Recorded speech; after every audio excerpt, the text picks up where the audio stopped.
Hello, welcome to the channel. Thanks for tuning in. It's the Irish Loaf. Quality baked videos just for you.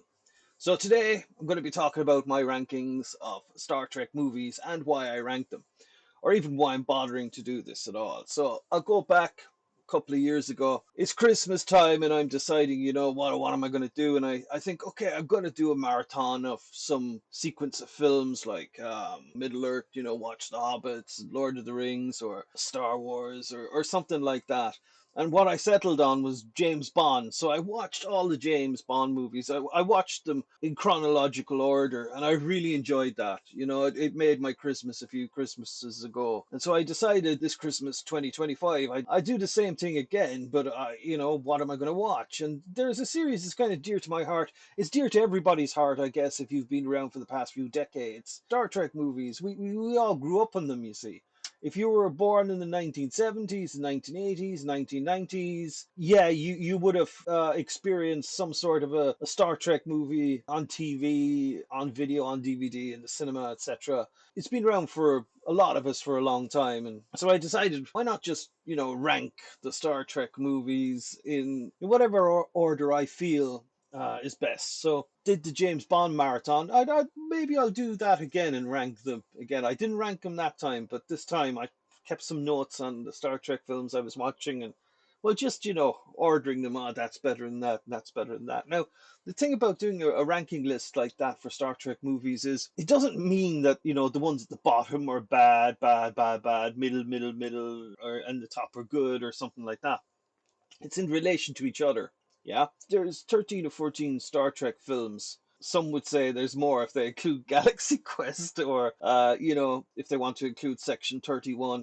I didn't, so I've 13. I decided, that the ranking system, yeah, it's obviously subjective, and my ranking, there gonna be some controversy over some and where I rank them, but you're free to give me your rankings in the comments and or dispute what I have or even enjoy what I got. It is what it is, and I explain why. So at least I'm giving reasons why they're ranked the way they are. Let's begin, I suppose. I'm going to go all the way down to number 13 on the list. And this is Insurrection, Star Trek 9. Now, if you think sci-fi movies can't get worse than an Ed Wood movie, then Insurrection really is a candidate. It's in there. It's a contender. The most damaging thing about watching this film was just how it looked. Didn't even look as good as the TV Star Treks.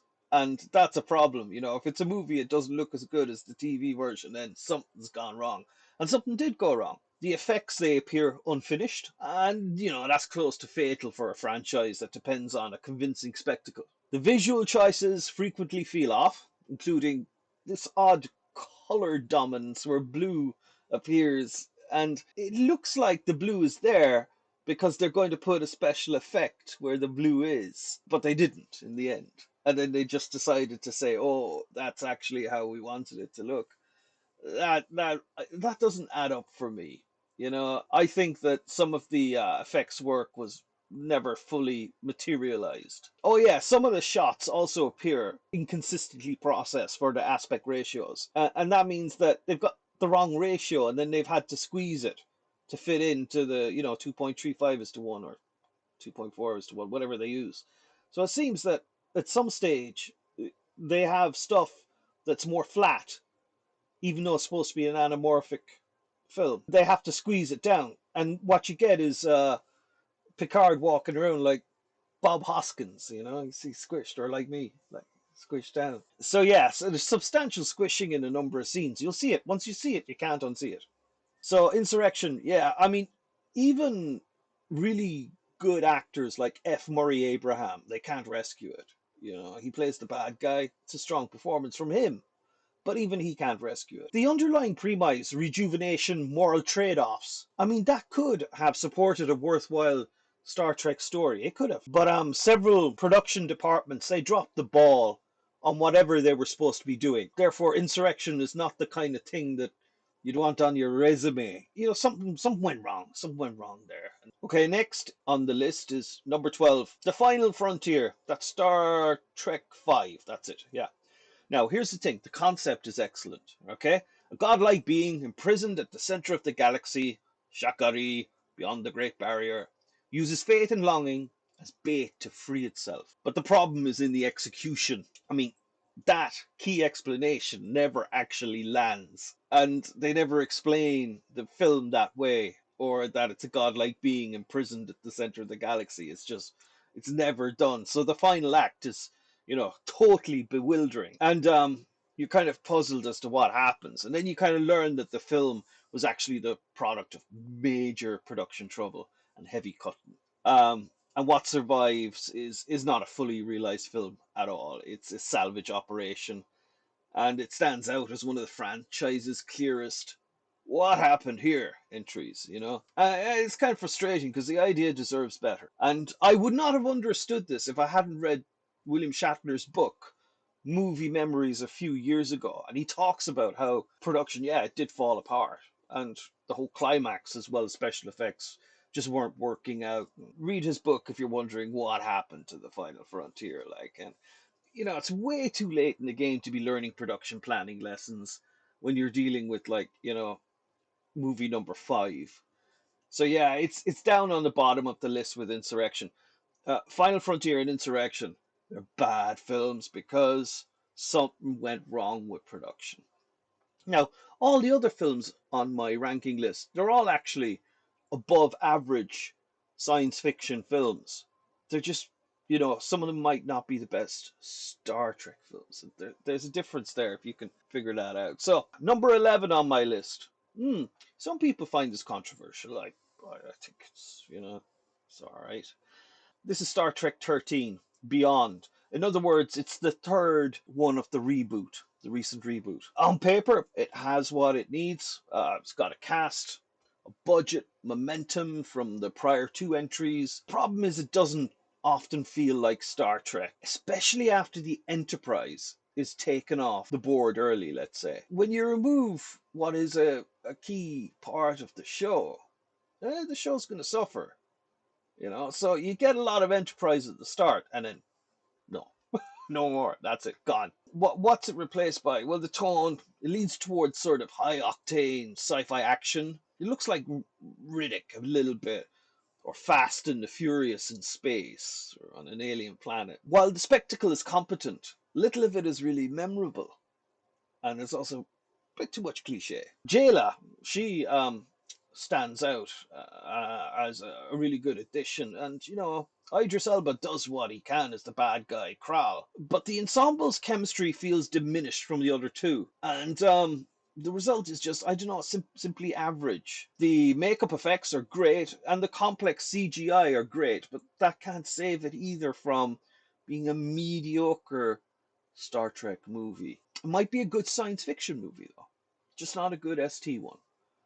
And that is what it needed to be, a good ST one. And I wanted this to be better than some of the other movies that are on the list, which I'm going to get into. But in the end, even those films left me thinking about some things after Beyond finished. I just forgot about it as soon as my popcorn dish was in the sink.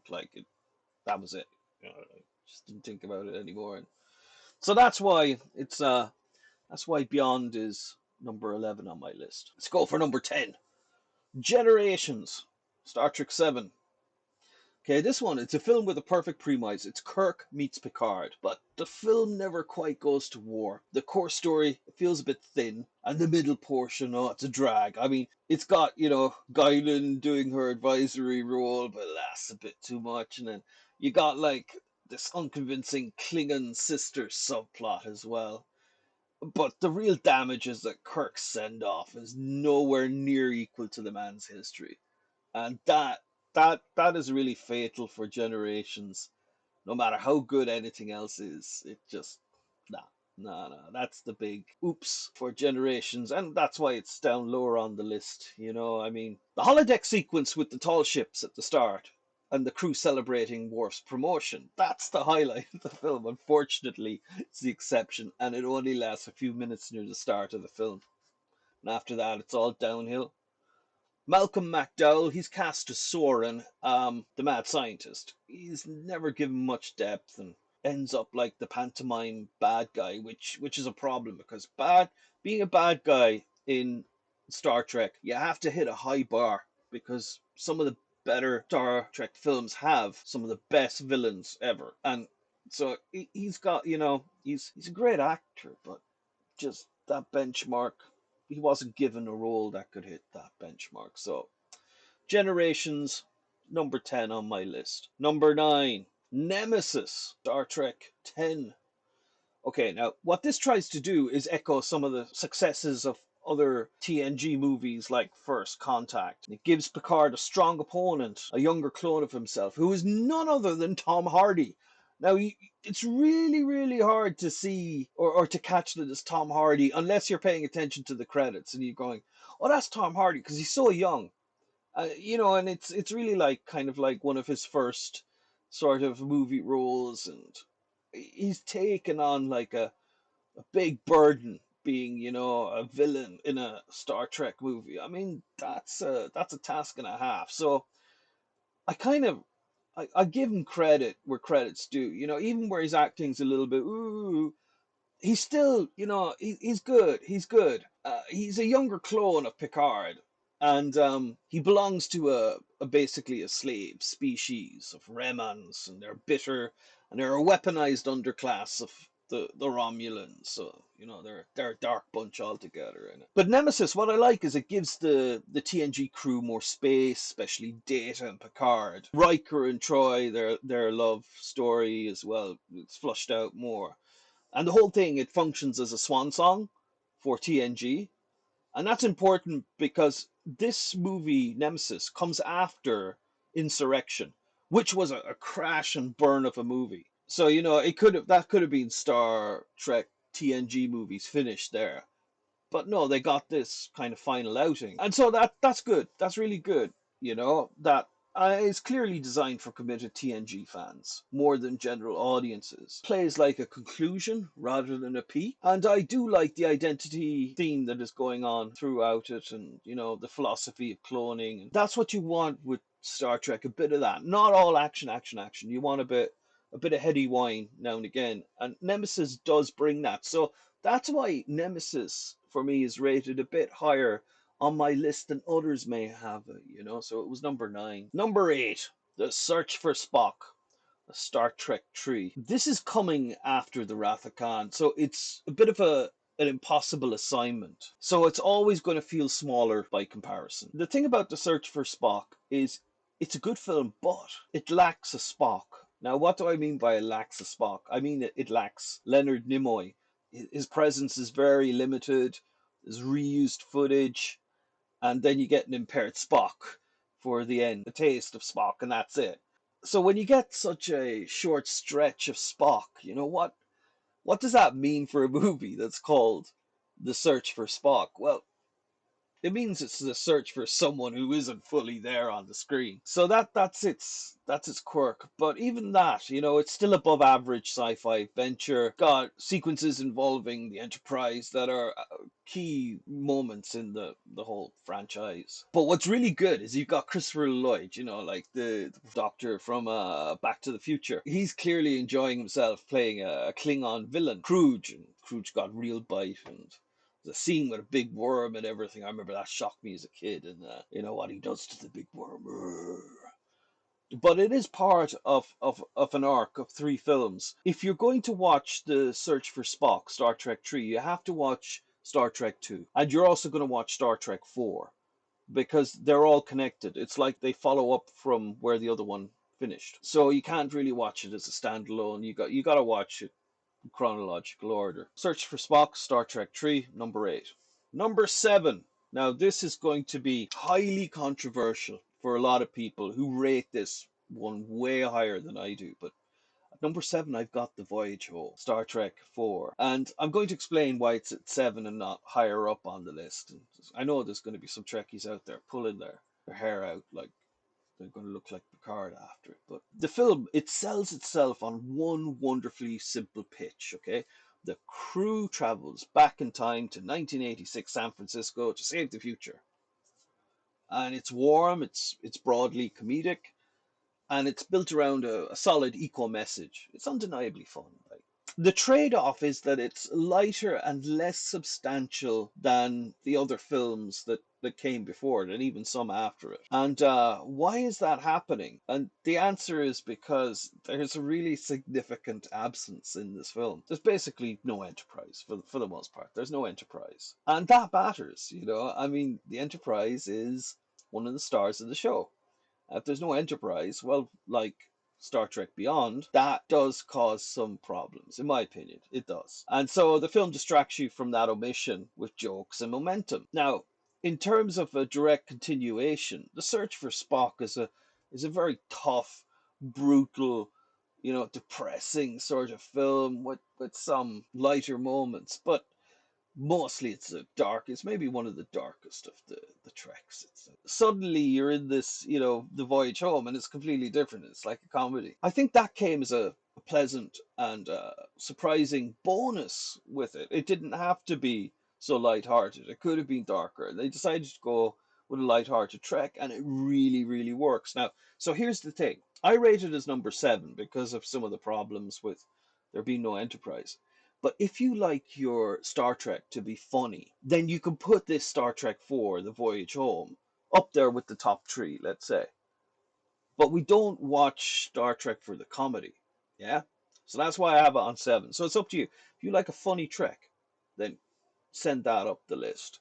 But if you're looking at them in terms of what Star Trek is, yeah, there's funny moments in Star Trek, even in the TV series. Yeah, there's a lot of them. But The Voyage Home really plays like comedy almost from start to finish. Like this, every scene's got some comedic something going on. So that's number 7. Number 6, Star Trek 12, Into Darkness. Into Darkness is the second of the reboots. Now the thing is that because of the success of the reboot, Paramount plowed a load of money into Darkness, and they reap the rewards. Into Darkness is actually Star Trek's best, box office success. It's the one where people in mass went to see. But some people don't like it. Some Trekkies don't like it. I've got it in the middle of my list. It's on number 6 because, well, anyway, if there's a link between budget and box office success in Star Trek, this is the exhibit.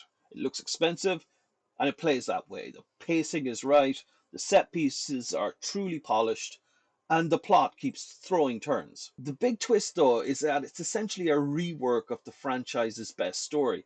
It's just altered enough to underline that the reboot's alternative timeline is its own continuity. And that's important because with the reboot, we're kind of questioning, well, what's going on here? Is this an alternative timeline? Yeah, with Into Darkness, I think we can accept that it is. Benedict Cumberbatch covers a lot of ground in the role of the bad guy Kirk has to cooperate with. So there's these complex interactions like that. It exposes a bit of a fault line, which is the reboot series is starting to slide towards an action first spectacle at the expense of more philosophical sci fi tones, which Star Trek does best. But here's the thing about Into Darkness: the crew dynamics that made the reboot work are here and done really well, and that's what we want. So Into Darkness, in my opinion, it's very good. It's very well done, and it's worth putting up there on the list. I don't think it should be way down the bottom like some people have it. No, no, up higher, please. Number 5 on the list, the reboot itself, Star Trek 2009. This is Star Trek 11. Now, the reboot nails the casting, and it gets a budget which allows it to be a genuine cinematic event. And it was, because we all heard about how there was going to be a Star Trek reboot, and we're all like, oh, really? And then we heard who's being attached to the project. It's getting more interesting, but it could have fallen flat in its face as well, but it didn't. And it was a genuine cinematic event. Like, loads of people went to see this. It's brisk, it's funny, it's tense, and it's rewatchable. And the more you think about how difficult it is to reboot something like this, how spectacularly it could have failed, the more respect it earns. It really made Star Trek feel like a mainstream blockbuster again, and it did it so convincingly that most people didn't care whether the timeline was an alternative one or not. We find out it is with Into Darkness, but we didn't care then. It was just good. It was great. So while the TV still has the raw nostalgia going for it, The truth here is that Star Trek has never looked better. Those transporter effects say it all. They're half the star of the show. You know, the way this was thought out, yeah, they nailed it. They nailed it. It's everything you could want. Yeah, there's some complexities with, time travel and da da da, but maybe there's a few Disney moments, but yeah, whatever. So yeah, Star Trek the reboot. That's high on the list. At number five. Okay, number four. Ah, yeah, this is a good one. Now, I think a lot of Trekkies would have to agree with this. This is the odd one. Here at number four, we have the Undiscovered Country, which is Star Trek 6. Okay. Now, Star Trek 5 had huge production problems and was a massive flop. Yeah, and that should have killed the Star Trek movies right there. Star Trek should have been a write off. It didn't really deserve to have Star Trek 6, but Paramount decided, the crew are going to need a proper send off. Let's do something at least, let's try one more. And by doing that, they did one of the best Star Trek movies there is. At its heart, it's a whodunit, and that structure gives the characters lots of room to move, investigate, argue, and act. And it also clarifies who the film's emotional core really is. Now, if you ever watch any of the original series or even these movies, you'll notice that it says starring William Shatner, Leonard Nimoy, DeForest Kelly, right? So you've got Kirk, Spock, and McCoy. Those three are segregated from the other four who are just like co-stars, Scotty, Uhura, Sulu, and Chekhov. Yeah. There is an argument to be made that they're really supporting roles, that they're not the key roles. And the Undiscovered Country goes into that a bit, especially with the Kirk McCoy dynamic. Gets a lot of attention here. That makes it a very interesting Trek, in my opinion. Also, you get David Bowie's wife enjoying a blunt with Kirk, strangely enough. Yeah, yeah, that's in there. If you're asking what am I talking about, yeah, well, check out the prison scene and who's who. You've also got Christopher Plummer's General Chang. He makes a credible run being a great Star Trek villain. He's hit the standard. He hasn't failed, and that's an easy thing to do. It's easy to fail this one, but he hits it. And so, yeah, that makes the Undiscovered Country worth watching. The only drawback is that some early CGI hasn't aged gracefully, namely the anti-gravity scenes involving Klingon blood. Nah, it in today's age that really, whoa, that's dodgy. But you don't care because the story's so good, and more importantly, it's better than it should have been. After number five, you're expecting some, another disaster, and it's anything but a disaster. It's a great film. It's a great film. It's also a great send off for the crew. So they really do get a proper send off here, and that matters. So the Undiscovered Country, it's high on the list. It's up there, number four. Okay, number three on the list. This is going to be controversial. This is going to cause quite a few disagreements, and I can understand why. But I'm going to explain why it's high on the list. Okay. In at number three is Star Trek: The Motion Picture, which is the first film, the first one. And that's going to be blowing minds left, right, and center as to why it's so high. Okay, there's several reasons. First of all, the plot twist. It's strong. It's strong. It's one of the best plot twists for any science fiction film out there, let alone Star Trek. It's an important plot twist, and yeah. But the real star of this show is the Enterprise itself, and you gotta realize this in order to accept what it's doing. It's easy to dismiss this film as a slow burner and boring until you remember what it is delivering. Audiences raised on the original series had never truly seen the ship. And now they get extended, loving shots at the Enterprise simply doing what it was built to do, luxuriating in the idea of the starship. And for the generation that saw it on the big screen, that was the point. I mean, just look at how long the director, the very experienced Robert Wise, spends on introducing our favorite starship at the start of the film. I mean, for a quarter of the film, he's introducing the starship. Like, it's there in the building docks being built up. They're fixing it up and stuff like that. And there's parts of the insides that we've never seen before in the TV show, and now that we're seeing them. And when people first went to see this in the cinema, they were like, "Wow, this is exactly what we wanted to see." The problem then is that it got cropped and put on VHS cassette or beta or whatever. That did it some damage.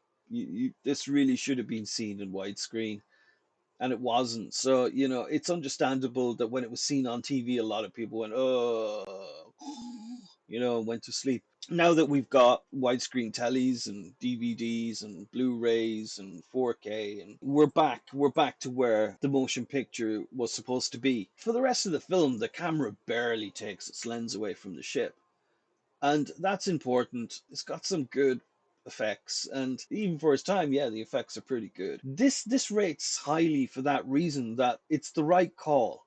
If the Enterprise is your thing, then the motion picture has the Enterprise in aces and more. So that's why I rate it so highly. It's number 3 on the list. Number 2 on my list. This is Star Trek 8, First Contact. Right, now why do I rate this so highly? Generations, which came before it, the first TNG movie, was mediocre. So, going into First Contact, what is it going to be just as mediocre? Is it going to be worse? What?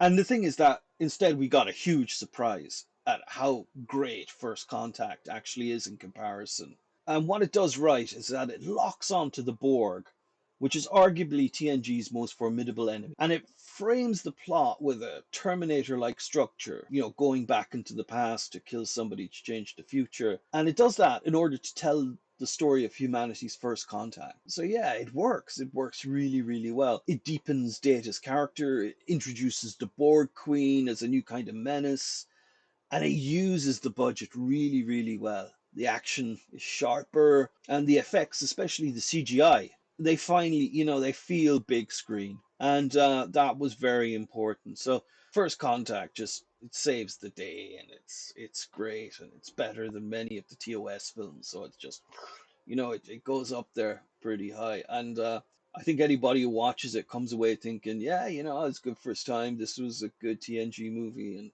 number 1 on the list. Now, there's no controversy here whatsoever. This is the best Star Trek film, and there's a reason for that. Okay, The Wrath of Khan, Star Trek 2, number 1 on my list. Why? Why is it 1 on everyone's list?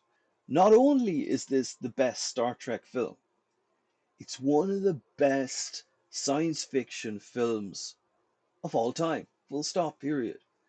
In other words, if you were going to list like the top 10 science fiction films of all time, with your Interstellar, your 2001, your Aliens, right? The Wrath of Khan is up there. It's great because it hits every note you want from Star Trek and sci-fi in general. Also, as well, Ricardo Montalban's Khan sets a benchmark for cinematic villains, not just in Star Trek, but for movies to come.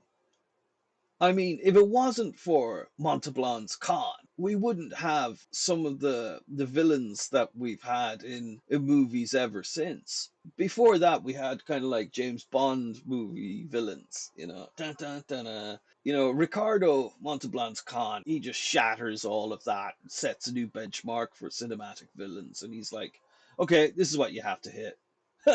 All who come after me, this is what you have to do. Not just that, but the rest of the crew, they get to have their moments to shine. And in the middle of this very early 80s film, we have a CGI sequence. Genesis. No, not the band. Genesis, the project. And you see a simulation of the project, and it's done in CGI. It's way ahead of its time. I mean, it's still impressive even today. I remember back then watching this going, is this from the future? Like, did somebody go like 50 years into the future and film something and then bring it back and put it into the show? The Wrath of Khan, one of the best science fiction films of all time. So therefore it has to be number 1 in the list. If you've enjoyed this video, please like and subscribe. Please, it's going to help me. It's going to tell me that you enjoyed what I did here. That would be important to me. So please do like and subscribe. Write something in the comments. But there you go, my ranking of the Star Trek movies and why. And thank you for joining me at the start of 2026, although many of you will be watching this in the future. But then again, isn't that what science fiction is all about? The future. So, again, thanks for joining me, and you have a great day. Bye bye.